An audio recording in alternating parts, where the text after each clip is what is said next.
Facebook গণহারে কিন্তু content monetization দিচ্ছে। কেউ 2-3 বছর কাজ করে মনিটাইজেশন পাচ্ছে না, লক্ষ মিলিয়ন ভিউজ। কেউ 2 মাস কাজ করে কোনো ভিউ নেই, সে মনিটাইজেশন পাচ্ছে। কিন্তু কথা সেটা না, ফেসবুক কিন্তু গণহারে মনিটাইজেশন কোনো কিছু যাচাই বাছাই না করে দিয়ে দিচ্ছে। কিন্তু কথা হলো, যারা মনিটাইজেশন পাওয়ার পরে হুড়মুড় খেয়ে মনিটাইজেশন সেট আপ করতে যান, তাদের কিন্তু পরবর্তীতে হয় পে আউটের সমস্যা দেখা দেয়, না হলে পেজ সাসপেন্ড হয়ে যায়, না হলে রিকমেন্ডেশন সাসপেন্ড হয়ে যায়। একটা সমস্যা থাকেই। তো এই সকল সমস্যা কাদের ক্ষেত্রে হচ্ছে? যারা সেট আপ পাওয়ার পরে হুড়মুড় খেয়ে সেট আপ করে নিচ্ছেন, তাদের কিন্তু সমস্যাটা হচ্ছে। এমন এমন যারা সেট আপ করছে তাদের পেজে কপিরাইট ভিডিও হয়, ছবি, তো কোনো কিছু তো আছেই।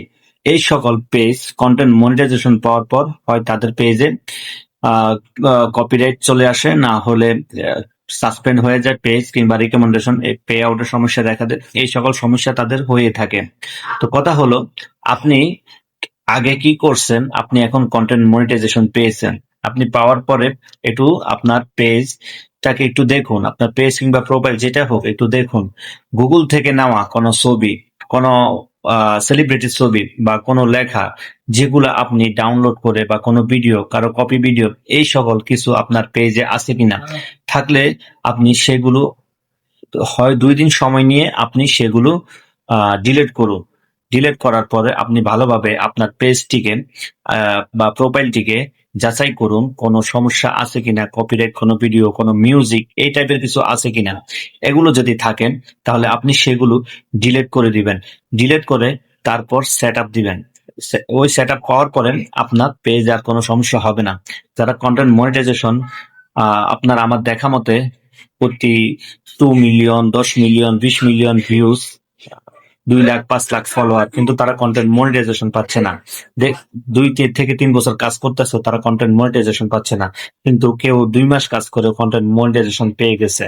যারা পাচ্ছেন, ফেসবুক কিন্তু কন্টেন্ট মনিটাইজেশন সবাইকে দিচ্ছে, অ্যালগোরিদম সবাইকে দিয়ে দিচ্ছে, কিন্তু ধরে রাখতে পারতেছে না। এই সকল সমস্যার কারণে ম্যাক্সিমাম তাদের পেজে কপি ভিডিও, এই ভিডিও, মিউজিক, এই সকল কারণে তাদের পেজ সাসপেন্ড হয়ে যায়, কিংবা রিকমেন্ডেশন সাসপেন্ড হয়ে যায়, পে আউট ডিসেবল হয়ে যায়। এই সকল সমস্যা অনেকেরই হচ্ছে। তো এই সকল সমস্যা সলভ করার জন্য যে কাজগুলো করার দরকার, সেট আপ পাওয়ার পরে আপনি ওগুলো পেজটাকে একটু যাচাই বাছাই করবেন। 2 দিন সময় নেন, 1 দিন সময় নেন, তারপরে সেট আপ দিবেন। দেখবেন পরবর্তীতে আর কোনো সমস্যা হবে না। নিজের কন্টেন্ট দেন। ফেসবুক নিজেই বলতেছে, সবসময় বলে যাচ্ছে, নিজের কন্টেন্ট, অরিজিনাল কন্টেন্ট, ভালো কন্টেন্ট, এগুলো দিলে আপনি চিরস্থায়ী ফেসবুক থেকে ইনকাম করে যেতে পারবেন।